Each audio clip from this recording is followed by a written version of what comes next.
good, effective communication. And you'll see through medicine, they'll talk about poor communication, which leads to so many complaints. But I want to kind of give you guys a little bit of insight into communication, one of the key ways it is expressed in medicine. I remember when I started medicine, they told us that through medical school, students like their empathy decreases. So hopefully from today, you'll remember to retain your empathy if you do choose to follow with medicine.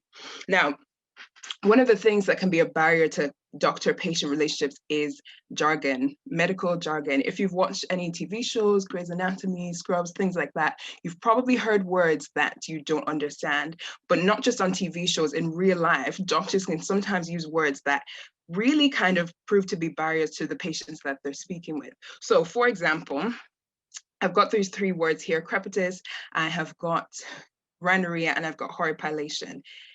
Between us here, does anybody know what these words mean? If you do, that's great. If you don't, just say. No? No? I'm getting a lot of shakes of the head. Okay. What about if I said cracking joints? Would you know what I'm talking about then if I said when you crack your fingers, things like that? You get what I'm saying, yeah? Or what about if I said a runny nose or a cold? Yeah? You know what I'm talking about. Or what about if I said goosebumps? You know what I'm talking about, yeah? That's kind of what it is. You spend, I think, in your first year of medical school, you learn about 4,000 new words, they told us at the start, which is essentially like learning a whole different language. But then by the time you leave medicine, you have to come back to thinking like someone who doesn't know all those words and being able to kind of articulate it depending on the context of the patient you're speaking with, right? So I know you guys might not have all the complex terms, but I still want you guys to be able to apply the principle. So we're gonna have two little cases that we're gonna try and use this principle with, right? So we have Jason, who's a 79-year-old. Let's say Jason's my grandfather. He's 79-year-old and he doesn't have a smartphone. And I want you guys to try and explain what TikTok is to Jason. But we've also got Ife, who is a 4-year-old and she's just starting school. And I want you guys to try and explain what empathy is. I want everybody to have a go. You can do one or the other, or you can try to do both. But just give it your best shot of how you would be able to explain it to a 79-year-old, doesn't have a phone, doesn't have a smartphone, and then Ife, who's a 4-year-old and she's just about to start school. Make sense? Yeah, I think you should be able to unmute yourselves. So who wants to go first, or I will just pick? I'll go first. Go for it, yes. So for TikTok, it's an app on your phone in which you can watch people do dances to music. Okay. Okay. Anybody else want to try TikTok? Oh, I was going to explain empathy. Okay, go for empathy. So my sister's name is actually Ife, so that's kind of funny. I would tell the 4-year-old, let's say you have a little friend next to you and you both got a lollipop and your friend breaks theirs, it drops on the floor or whatever, and they can't eat it anymore. Empathy would be understanding that your friend doesn't have a lollipop anymore and it's okay for them to be sad about it. And even though you have a lollipop, you can relate to how they feel because they don't have one. And you might share it with them, you might try to get them a new one, something like that. Okay. Anybody else? Or I will pick.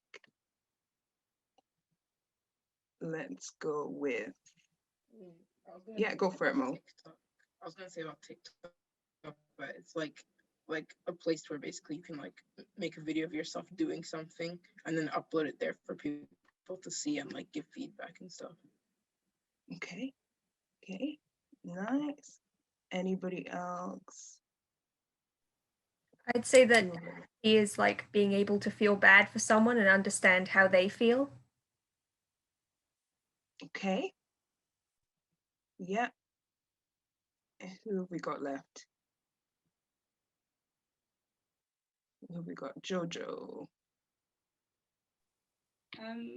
For the TikTok one, I'd say that it's an app that you can share something and also watch people do a variety of things.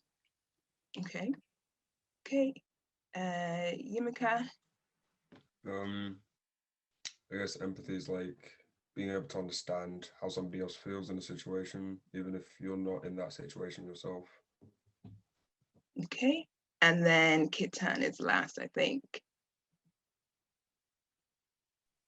I think explaining TikTok will be TikTok is a video sharing platform where you can watch other people do stuff that they post on the app. Okay. Well, for me, I think all of you guys did excellently. I think it can be quite difficult sometimes. If this was a real patient, if this was somebody, what would actually happen is they probably would have stopped all of you, especially maybe for TikTok, and they would have said, what's an app?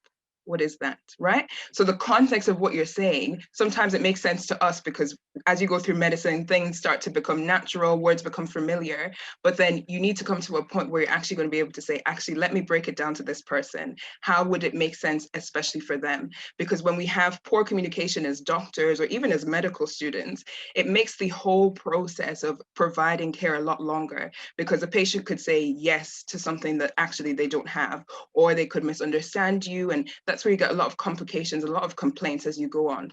But well done, everybody, because that was quite good, especially with the empathy one as well. Well done. So